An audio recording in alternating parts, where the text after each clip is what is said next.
Good morning. We're a long ways from a year ago, 2018. So in 2018 April of 2018, the city of Newark, along with CDM Smith and NJDP, we rolled out a lead service line replacement program. And we started going door to door to have people sign up. We did a couple of mailings, and we started going to neighborhoods that we thought with a lot of children and kids, the population was really affected. This is the thing.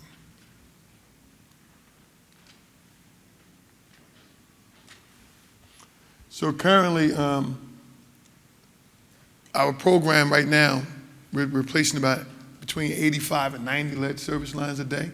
Hopefully by mid-January, as we execute more contracts, that number will probably go up to about 120, between 120 and 125. Our program, we rolled it out in April of 2018, was to replace 15,000 lead service lines in 10 phases over 8 years. Recently, as of September the 18th, we've expedited that timeline to 24 to 30 months of replacements. Currently today, we've replaced a little over 3,800 lead service lines. So a big part of us replacing lead service lines, lessons learned from that was when we first rolled out the program, we were charging up to $1,000 to have your lead service line replaced. Newark doesn't own any part of the lead service line. So the residents own the homeowners or property owners own the lead service line from the water main to the meter. So the lead and copper rule that it says replace 7% or offer to replace 7%, we offer to replace 7%. People don't want to come out of pocket to replace lead service lines.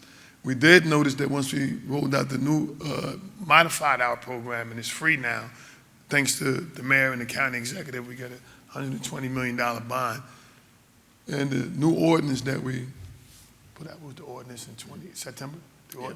The ordinance, we're able to go into people's home, get the right of entry, and replace lead service lines at a faster pace.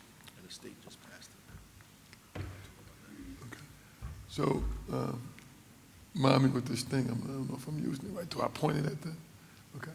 City of Newark, in June of 2018, we passed a $75 million bond to replace those 15,000 lead service lines between an 8 to 10 year period with the 10 phases. It was the original 15,000 lead service lines. We had to get an amendment on we were halted after we did all that work because we couldn't go on, use public money on private property. So we couldn't use that money to go on private property to replace lines. So we had to work with our excess delegation in the state to do an amendment so we can use public funds on private property. So this is March of 2019. So a year later, after all the amendments and getting the funding in place, this is when we finally rolled out our lead service line replacement program, March 13th, 2019. So from March of 2019 until September of 2019, September 18th of 2019, we had replaced a little over 702 lead service lines. So in a 6-month period, we were averaging about a little over 100 lead service lines per month. We were averaging about. So as we moved up and we were able to bring in more contractors and got the $120 million in conjunction with the city ordinance that we didn't need the homeowner's permission to go on the property. We replaced the lead service line. And working with CDM Smith and coming up with a different strategy to have a block by block approach, neighborhood by neighborhood approach, and up contractors every couple of months, just bring on 2 or 3 more contractors to focus in different areas.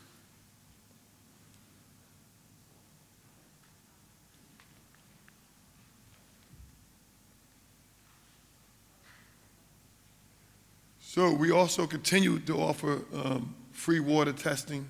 We're still giving out the pure filters and the filter cartridge replacements because we don't want people to think that after we pull the lead service line out that you won't be exposed to lead in your drinking water, that it's over. So we still give out filters, we still give out filter replacement cartridges at no cost to the homeowner or the residents. This is some of the signs that you see. We also rolled out a bigger campaign to say we're coming to your neighborhood.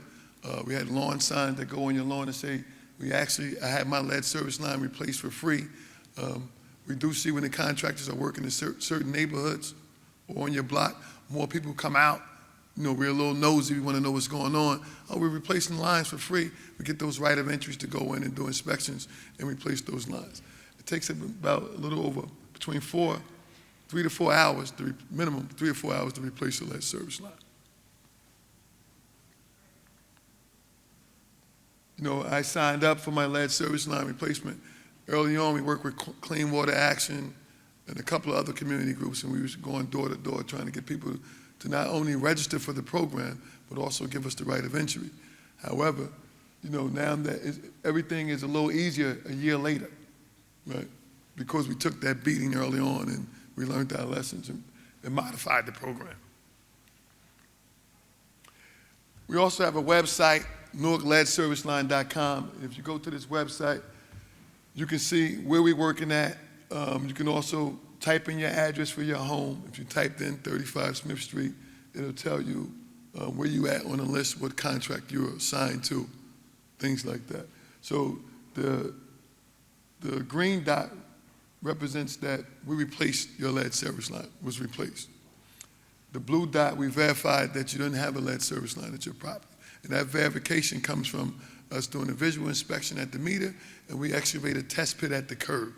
That's where at the curb is a valve with the line from the main, and the line going into the house connects. So we excavate that area and see what the pipe material is coming in at the curb.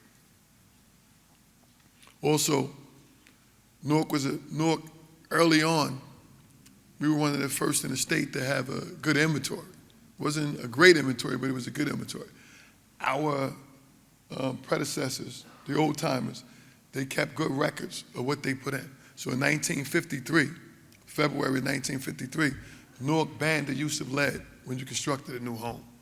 So you couldn't construct a new home or new dwelling using lead.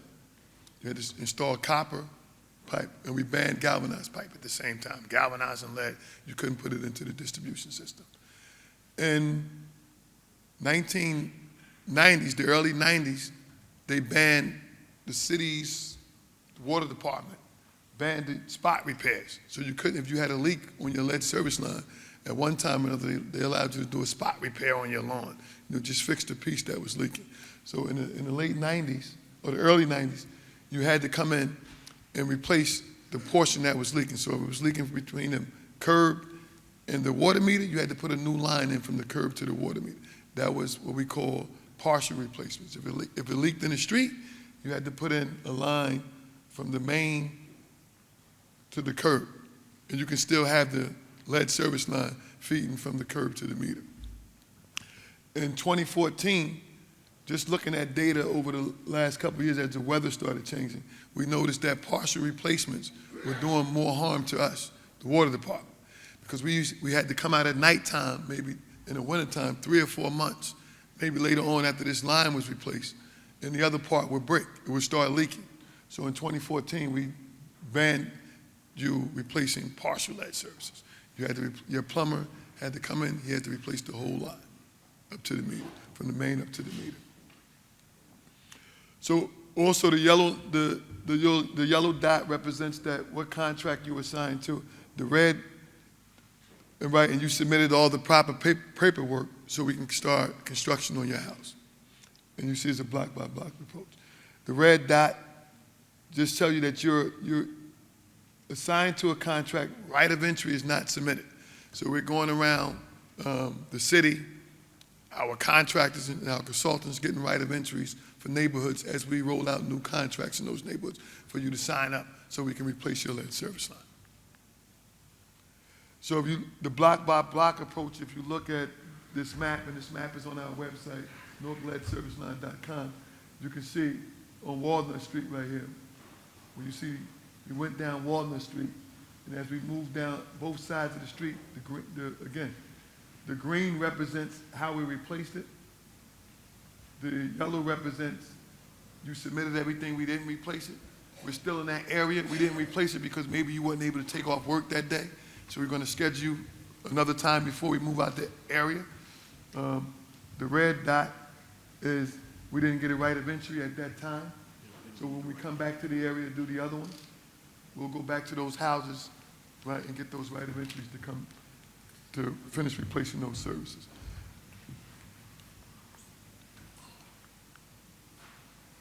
This is the city's, this is a copy of the city's ordinance that that we put in September of 2018. The mayor will talk about that. Giving us the permission to go into the house and replace the lead service line. So as you see the crews going out, we also took this opportunity in early 2019, the city, in conjunction with Invest Newark, we rolled out another program where we brought in minority vendors to help them get licensed to be MBEs and WMBEs, right? To guide them through that process. We wanted to make sure that some of this money comes back into the community, right?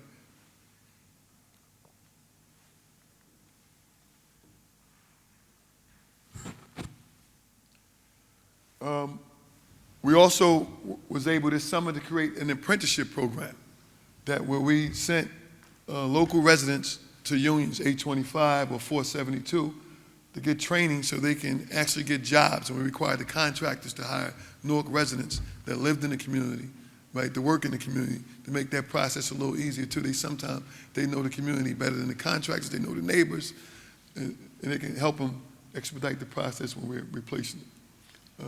To date, we have about 18 to 25 of those apprenticeships working now. So we had a class that just started Monday with 10 more residents in there to learn how to replace lead service line.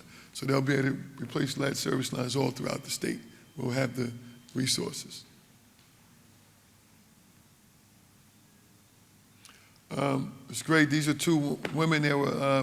This is Alfonso Mechanical. He's a local vendor from Newark, plumbing contractor that was able to come out and have it. We have women in construction as two project managers at our lead service line replacement groundbreaking back in March.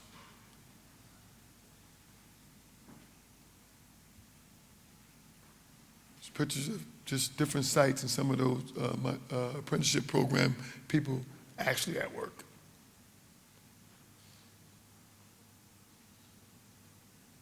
So I did say we replaced a little over, we're at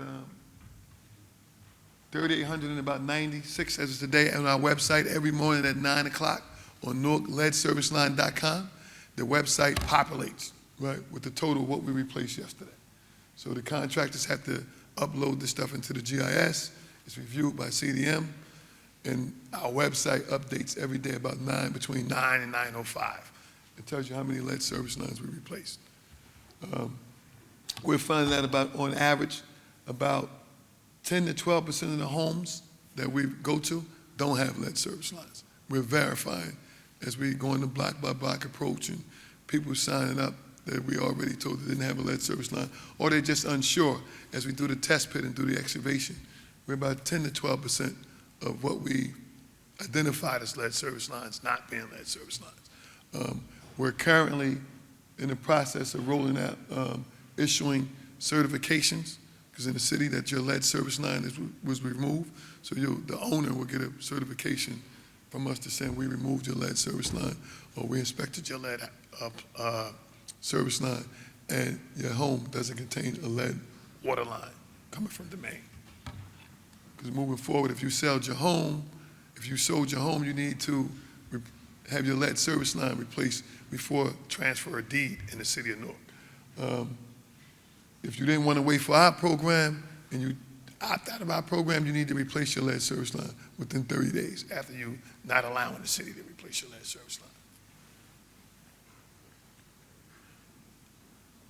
So our goal again is to ramp up in January to get about 125 lead service lines per day. Continue to create job opportunities for the Newark residents as we continue to remove lead service lines in Newark. We're also going to remove some in Belleville, Hillside, the little border towns that we may service our distribution system.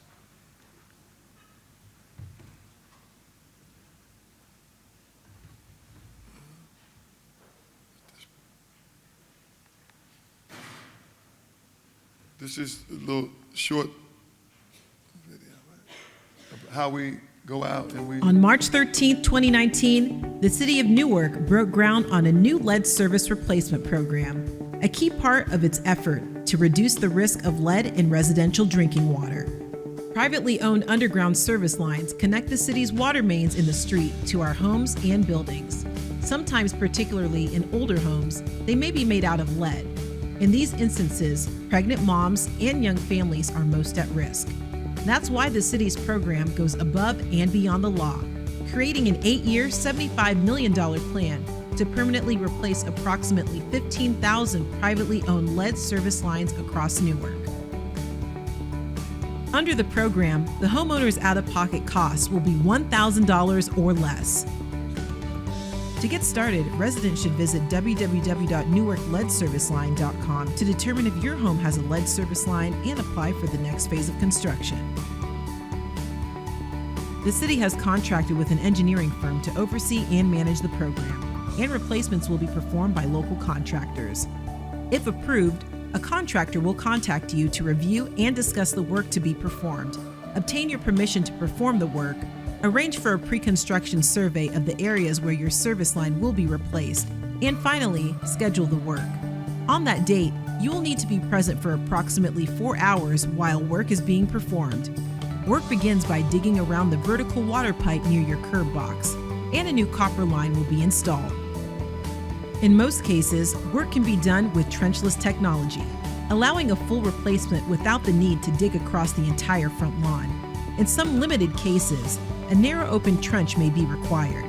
Upon completion, the contractor will refill the trench with existing soil, but homeowners must replace grass, plants, and walkways. The city must repair public sidewalks and roadways. After work is done, an inspector must certify the work, which takes up to 30 minutes and occurs 1 to 2 weeks after construction. Instructions will be provided to you about flushing household plumbing, as lead levels may remain elevated for up to 6 months. Residents should continue using water filters during this time. For more information about the program and use of lead-safe water filters and cartridges, visit www.newarkleadserviceline.com or contact Newark's Department of Water and Sewer Utilities. So that was the old video, the first one that we put out. And I don't know if people understand the gravity of what it took to even get that done. The first part of the program, politics, that's what I'm involved in. Because Kareem stated the lead service lines are privately owned, in the beginning, we automatically believed, I thought that we needed to change all of the lead service lines so we won't have this problem again, and anybody that's coming behind me won't have to deal with this and other stuff they got to deal with. They don't have to deal with this anymore. That became a problem because the lead service lines don't belong to us. They belong to private owners. And the minute we say we want to use city money to change people's private lines, that wasn't lawful to do, particularly since everybody didn't have a lead service line and you were using general funds or public funds to change people's lines. You were essentially transferring public dollars for private use. The legislature had to amend state legislation to allow us to do that, and we had to engage our SS delegation, as he said, to be able to help us get that done. All of that was happening without, unbeknownst to everybody else, we were getting the laws changed. The law was changed, and now everybody in the state can obviously use this, but Newark began to use it. The second part of it was once we allow us to change people's lead service lines, the money had to be subsidized, right? So we take a bond. The state, and other folks wanted to make the residents pay most of the money. The city subsidized that. The residents pay most of the money. Obviously, we couldn't let that happen because nobody would get their lead service line changed. Obviously, the use of the corrosion control that was talked about before kind of lulls everybody to sleep and makes them believe that, I don't have to get my lead service line changed. Obviously, the corrosion control is going to work one day, and we're going to use these filters until the corrosion control starts to work, and then I don't have to pay all this money to get my lead service line fixed. And that was people's basic logic. That's my logic. I'm going to use a filter until the new orthophosphate goes in. Once the lead levels go down, I'm good. Because I don't want to pay $7,000, $8,000, $5,000, $4,000. I'm just not going to do it. In fact, I don't have it. So we convinced folks to allow us to pay most of it, and the residents pay up to $1,000 over a year's time. That made it a little better. So we went out with a full campaign trying to convince people to do this. People were a lot more susceptible to that idea and began signing up. The other obstacle was, in fact, because it's private, we're talking about private property, the city does not have the right to go on your property and do anything without your permission. I can't go to your house and say, I'm here to fix your lead service line. You can basically throw me off your property. Or if we go fix your lead service line unbeknownst to you anyway, obviously you can sue the city. The second part of that problem that came up with that is that Newark is 70% renters. 70% of the city rents. And so the renters can't give us permission to go on the property. We actually have to have the homeowner's signature on a paper to be able to go on that property. And sometimes these homeowners are not available. They don't live in the city, they don't live in the state, some don't even live in the country. So they're absentee for the most part. And it's difficult to get them to put their name on a dotted line, which kind of prohibits people from getting their lead service lines, which puts them in what we think is a public health kind of issue, because my neighbor could get his lead service line changed because he owns his home. I can't because I rent and I don't own this home. I can't give the city permission to go into this property, which prompted us later on to pass a local ordinance, and I believe the state followed up yesterday and passed an ordinance as well that will allow municipalities to go change people's lead service lines in their home without a signature or permission. We just need to be able to have people at the home to facilitate that process. But it allows us to go into homes, and that was because the majority of the folks in this town rent, and I'm sure in other municipalities where they're doing it right now or engaging in this process that we already engaged in are going to benefit from this as well. So a lot of the stuff that we struggled for and fought for in the beginning, the majority of the state, if not all of the state, is going to benefit from those kind of struggles that we've had around that, being able to change people's lead service lines, being able to go on a property for free, without permission. The real issue that's happening statewide is the cost. Who's going to pay? Because some of these water sources are owned privately, and or they have MUAs, which means that the private purveyor would have to put their money in to change the lead service line, or put the fee on a ratepayer and raise your water fees and make you pay for it in the back end that way. That is becoming controversial because of Newark, who is changing everybody's lead service line for free. Obviously, when we had the doubt about the filters, which I thought was pretty strange, we tested 3 filters in it, and they came up with the idea that none of them worked. We had to just go with that. But the scientists, obviously engineers, proved that was in fact not true. So we're back to using filters again. But once that filter issue came to me, I said, well, this means we have to change the lead service lines faster, right? So before, as you saw, it's going to take us 8 years to do this. That means we had to truncate that tremendously in order to get this thing done rapidly, right? And so we had to find cash up front now, like immediately, to get this done, which the county executive, our discussions with them, allowed us to get a $120 million bond, which helped us to get this infusion of cash, and we began to do emergency contracts, which is why Kareem is now saying the process is expedited. We have more and more contracts. We went from replacing 100 a month to almost 100 a day, right? So it is extremely expedited and different than when we first started out, which would allow us to do this in about 24 to 36 months, which is probably unheard of. And we have a bunch of contractors coming in with the help of CDM Smith, who are helping manage this process for us to get this done as quickly as we can, and going out trying to teach people how to, in fact, use the filters. You know, I thought about it. You know, I had a filter in my house, but the filters that you have in your air conditioning system, they say change those every 3 months, just like the water filter. I thought about that. I said, you know, I change my filter in my house maybe twice a year. Which got me to say I better do better than that, right? Because most people, you know, they just put the filter in the HVAC system and just let it run, then it breaks down and you want to know what happened. You didn't change the filter every 3 months. This water process made me begin to change my house filter every 3 months as well, too. I said, let me go change this, change that, change this, because we take for granted that it has to be changed, and that's what residents were doing, taking for granted that they do not have to change the filters or the cartridge in the filter. As well. So that kind of education is necessary for us to keep people on top of what it is they're supposed to do, tell them how to install it properly, all of these things, while we out changing lead service lines in the city. And the block-by-block approach has been working tremendously. And I want to say the guys have been doing a good job out there.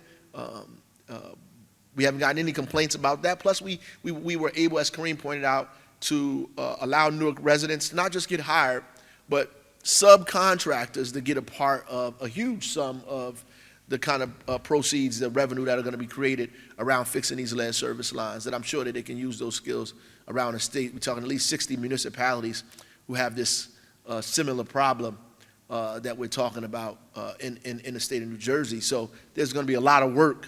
Where people going to get the money from, that's a whole nother discussion. There's going to be a lot of work around replacing and changing lead service lines in the city. And, you know, so prayerfully, by this time next year, we'll be more than halfway done with this lead service line replacement program. So thank you. If there are any questions, I'll be glad to answer any. Okay. Want to open it up to any questions? If you just step up to the mic. Hello, I'm Kristen Epstein. I'm from the city of Trenton. We're about 8 months behind you, about to have our groundbreaking in a couple of weeks for our program. We're going to replace all of our lines. We're going to do it for free, and it's going to be awesome. My question is about funding. You mentioned that you got $120 million in Yes. funding. Is that a loan that you are paying back, or is that Yes. grant or principal forgiveness? That's a loan. So then how do you actually, is that going to be reflected in your rates? no. So all of these other programs came about after we fought for ours, so we're not benefiting from any of the things that we fought for. So the federal government is now giving the state hundreds of millions of dollars to begin to help people do these forgivable loans or grants to change their lead service lines in their city. We weren't able to get that. Well, we had to find the money and then find more money to pay the debt service. So I had to go and negotiate an agreement with Port Authority, who, you know, it was a whole nother discussion about things we've been fighting them about. And so we were able to get our debt service paid based on an agreement that we just established with Port Authority that'll pay the debt service on a loan that we just took out, which would help us not reflect the payments in ratepayers or taxes. So we're not as lucky to get a forgivable loan. You know, in fact, with the first phase, when we did the 75, when we did the first bond for 8 years, we had that. That's what we were working with. But you know, all of the restrictions that come with that, right? We couldn't do the emergency contracts. We couldn't do all these other kind of things. When we went out to the market and got a bond from the market, it allowed us to have more freedom to do the things, which helps us to expedite it at the rate we're expediting it at, right? Once you use the infrastructure bank and all these other things that the state has, it slows the process down. There's a lot of monitoring, a lot of stuff going on. It's public. You know, our money is like off the market, so it's easier for us to have freedom to do what we want with it. Congratulations in your program. It's Thank you. excellent. Thank you. Any other questions? No questions. Okay, thank you very much for helping out.